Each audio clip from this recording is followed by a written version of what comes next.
বেসরকারি শিক্ষা প্রতিষ্ঠানগুলিকে আমি আবেদন করব যে অর্থনৈতিকভাবে আপনারা যেভাবে ফিজ বা সেমিস্টার বা অন্যান্য যে সমস্ত অর্থ নিচ্ছেন, এক্ষেত্রে সরকারের নিয়ন্ত্রণ রাখা উচিত।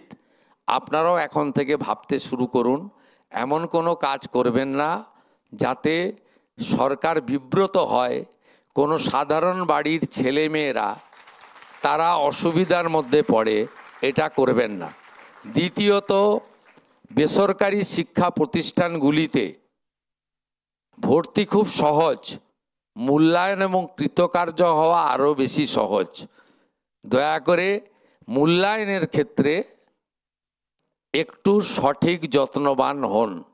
মেধা অনুযায়ী তার মূল্যায়ন হওয়া দরকার রয়েছে, নইলে প্রতিযোগিতায় যখন আমাদের সরকারি শিক্ষা ব্যবস্থার ছাত্রছাত্রীরা যাচ্ছে, তারা তখন বেসরকারি শিক্ষা ব্যবস্থার সাথে অসম প্রতিযোগিতায় ছিটকে যাচ্ছে, এঁটে উঠতে পারছে না। এক্ষেত্রেও একটা সুস্থ প্রতিযোগিতা থাকা দরকার।